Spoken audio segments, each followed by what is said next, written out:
Sir क्या विषय है और मतलब किस लिए आप लोग यहाँ एकत्र हुए हैं? यहाँ तहसील पे आने का मुख्य कारण है कि कुछ दिन पूर्व यहाँ जो लेखपालों का प्रकरण आया था जी।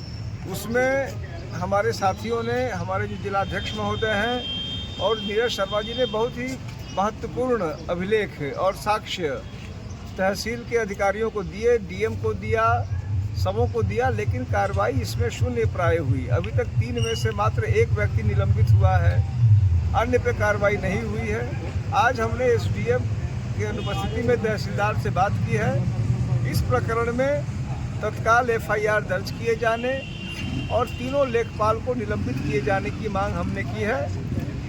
साथ ही साथ यह भी बताया गया है कि इन दोनों लोगों द्वारा यह भ्रष्टाचार का मामला सामने लाने के बाद इनको धमकियां दी गई।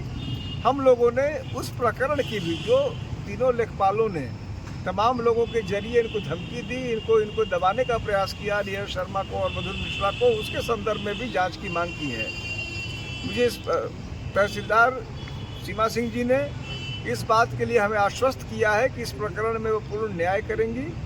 हमारी पार्टी इस प्रकरण को इसलिए महत्वपूर्ण मानती है कि भले वो एक तहसील का मामला हो, लेकिन यह इस बात का दृष्टांत है कि कैसे प्रदेश में भ्रष्टाचार भारी मात्रा में हो रहा है और भ्रष्टाचार के मामलों को उजागर करने वाले स्वयं पीड़ित कर दिए जा रहे हैं। जैसा इस मामले में नीरज शर्मा और मधुर मिश्रा के साथ हुआ, जब पहले प्रशासन ने इन्हीं को दबाने का प्रयास किया।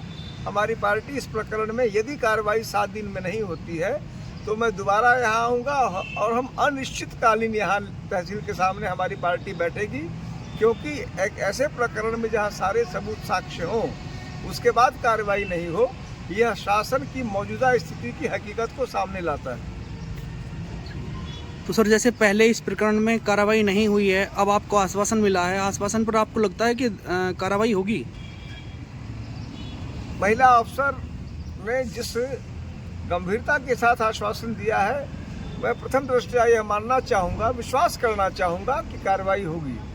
यदि कार्रवाई नहीं होती है तो निश्चित रूप से हमारे पास जो भी लोकतांत्रिक अधिकार हैं और हमारे पास कोर्ट कचहरी और कानून के जो अधिकार हैं, उन सब का प्रयोग करेंगे। प्रकरण को लोकपाल के सामने ले जाना पड़े, प्रकरण को हाई कोर्ट ले जाना पड़े, हम इस मामले को, हमारी पार्टी इस मामले को एक नज़ीर बनाएगी कि किस प्रकार भ्रष्टाचार हो रहे हैं, अफसर भ्रष्टाचारियों को बचा रहे हैं और भ्रष्टाचार का उजागर करने वाले विसल ब्लोअर्स को नाना प्रकार से प्रताड़ित किया जा रहा है। सर ये कौन कौन से प्रकरण हैं जिसके लिए आप जो है आप ये कदम हमारा यहाँ का प्रकरण 3 लेखपालों का है।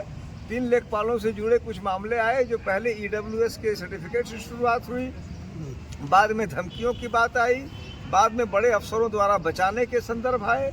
इन सब एक पर एक मामले जो है समझिए कि तह पर तह लगते गए। अब हम इन सभी मामलों में सम्यक और ठोस कार्रवाई चाहते हैं।